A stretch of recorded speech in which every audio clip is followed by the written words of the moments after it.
يا المبتلى بالسحر بصوره والوانه تحتاج الى دواء. بقول لحضرتك من اعظم جرعات الدواء ان تقرأ سورة البقرة.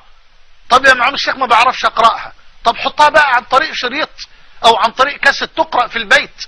تقرأ في البيت اذا كنت لا تستطيع القراءة ولا تعرف القراءة، لكن ان كنت تجيد القراءة فاجلس يا اخي، مش هتاخد منك السورة ساعة واحدة. قال صلى الله عليه وسلم والحديث في صحيح مسلم: لا تجعلوا بيوتكم مقابر، لا تجعلوا بيوتكم مقابر، ان الشيطان ينفر من البيت الذي تقرأ فيه سورة البقرة. الله الله الله الله. طيب الجرعة الخامسة، وخلي بالك او من الدواء ده، عض عليه بالنواجذ، قراءة آية الكرسي. سهلة دي. الله لا اله الا هو الحي القيوم لا تأخذه سنة ولا نوم له ما في السماوات وما في الأرض من ذا الذي يشفع عنده إلا بإذنه يعلم ما بين أيديهم وما خلفهم ولا يحيطون بشيء من علمه إلا بما شاء وسع كرسيه السماوات والأرض ولا يؤوده حفظهما وهو العلي العظيم. احفظ الآية الجميلة دي. ليه؟ قال صلى الله عليه وآله وسلم كما في صحيح البخاري من حديث أبي هريرة، رواه البخاري تعليقا بصيغة الجزم ورواه الحاكم موصولا بسند صحيح، أنه صلى الله عليه وآله وسلم قال: من قرأ إذا أويت إلى فراشك فاقرأ آية الكرسي فإنه لا يزال عليك من الله حافظ ولا يقربنك شيطان حتى تصبح. الله الله الله الله. تاني الحديث: اذا اويت الى فراشك، اول ما تيجي تدخل السرير عشان تنام، نم متوضي، نم على وضوء، ونم على شقك الايمن على جنبك الايمن، وقل اذكار النوم، احفظ ذكرا او ذكرين بقدر ما يسر الله عز وجل لك، واقرأ آية الكرسي فإنه لا يزال عليك من الله حافظ ولا يقربنك شيطان حتى تصبح. سادسا قراءة الآيتين الأخيرتين من سورة البقرة: آمن الرسول بما أنزل إليه من ربه والمؤمنون كل آمن بالله وملائكته وكتبه ورسله لا نفرق بين أحد من رسله وقالوا سمعنا وأطعنا غفرانك ربنا وإليك المصير لا يكلف الله نفسا إلا وسعها لها ما كسبت وعليها ما اكتسبت ربنا لا تؤاخذنا إن نسينا أو أخطأنا ربنا ولا تحمل علينا إصرا كما حملته على الذين من قبلنا ربنا ولا تحملنا ما لا طاقة لنا به واعف عنا واغفر لنا وارحمنا أنت مولانا فانصرنا على القوم الكافرين. يقول النبي صلى الله عليه وسلم والحديث رواه البخاري من حديث عبد الله بن مسعود رضي الله عنه: من قرأ الآيتين الأخيرتين من سورة البقرة في ليلة كفتاه، أي من كل شر وشيطان وسوء. من قرأ الآيتين الأخيرتين من سورة البقرة في ليلة كفتاه، أي من كل شر وشيطان ومكر وأذى وسوء. اقرأ بيقين. سابعا قراءة المعوذات. ما المعوذات؟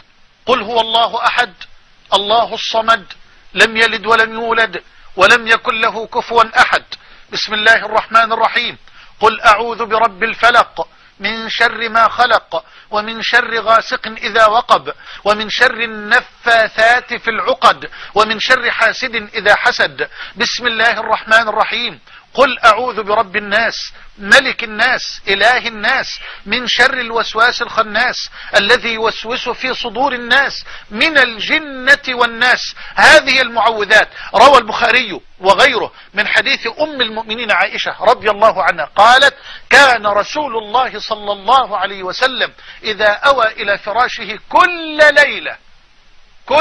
ليلة جمع كفيه كده زي ما حضرتك شايف كده ونفث فيهما بالمعوذات، يقرأ الآيات سورة الإخلاص ويقرأ سورة الفلق وسورة الناس وينفث.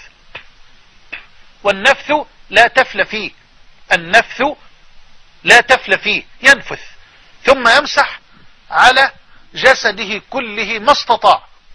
يفعل ذلك عليه الصلاة والسلام 3 مرات.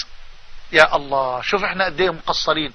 ده النبي عليه الصلاة والسلام يرقي نفسه كل ليلة بالمعوذات 3 مرات. انت بقالك قد ايه لم ترقي نفسك، ولم ترقي اولادك، ولم ترقي زوجك؟ بقالك قد ايه؟ او لم ترقيك زوجك مثلا.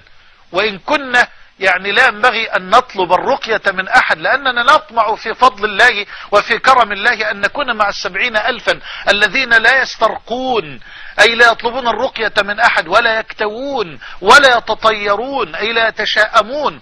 وإنما ينبغي أن تقدم على رقية زوجتك وعلى رقية أولادك، وأن تقدم زوجتك على رقيتك وأن يقدم ولدك على رقيتك، وإن لم تطلب منهم من باب الأمل في أن نكون من هؤلاء، وما ذلك على الله بعزيز. أسأل الله أن يجعلنا وإياكم من أولئك السعداء الذين يدخلون الجنة بغير حساب ولا سابقة عذاب، إنه على كل شيء قدير. يبقى قراءة المعوذات.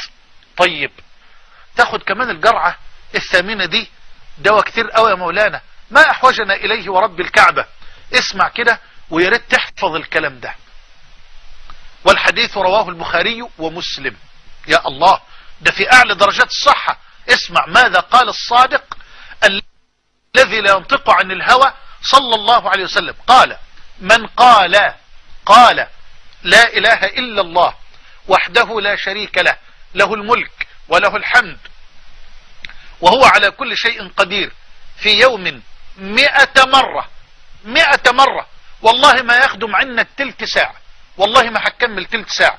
لا اله الا الله وحده لا شريك له، له الملك وله الحمد وهو على كل شيء قدير. من قال هذا الذكر في يوم 100 مرة، اسمع بقى، خلي بالك من الجزاء، كانت له عدل 10 رقاب. يا الله يا الله، كانت له عدل 10 رقاب، يعني كأنما اعتق 10 رقاب، وكتبت له 100 حسنة، ومحيت عنه 100 سيئة، وكانت له حرزا من الشيطان يومه ذلك حتى يمسي.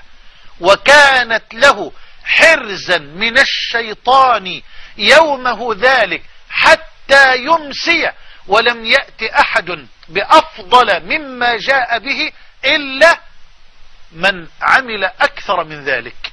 أقول الورد تاني أو الذكر تاني: لا إله إلا الله وحده لا شريك له، له الملك وله الحمد هو على كل شيء قدير، 100 مرة يا أخي. طيب، أختم حلقة الليلة بجرعة أخيرة، وسهل الحصول عليها وسهل تنفيذها، والحديث في الصحيحين أيضا. قال الصادق الذي لا ينطق عن الهوى صلى الله عليه وسلم: من تصبح يعني في الصباح 7 تمرات عجوة، أكل جميله. وفي رواية: من تمر العالية، والعالية بالمدينة النبوية، على صاحبها وساكنها أفضل الصلاة وأزكى السلام. من تصبح 7 تمرات عجوة من تمر العالية لم يضره ذلك اليوم سم ولا سحر. صلى الله على الصادق. سهلة جدا. من تصبح 7 تمرات عجوة من تمر العالية لم يضره أو لم يصبه ذلك اليوم سم ولا سحر. بعض أهل العلم قال: لا بأس أن يأتي المسحور بعد هذه الآيات وهذه الرقى الشرعية الجميلة، لأنه صلى الله عليه وسلم قال: اعرضوا علي رقاكم لا بأس بالرقى ما لم تكن شركة. وقال: من استطاع أن ينفع أخاه فلينفعه، يعني إن استطعت أن ترقي أحد إخوانك من المبتلين فلا حرج عليه، لكن لا تجعل ذلك وظيفة لك، لأن في هذا الأمر تزكية للنفس. نسأل الله سبحانه وتعالى أن يرزقناكم الإخلاص والقبول. من استطاع أن ينفع أخاه فلينفعه، وليجتهد على أن يرزقه الله الإخلاص.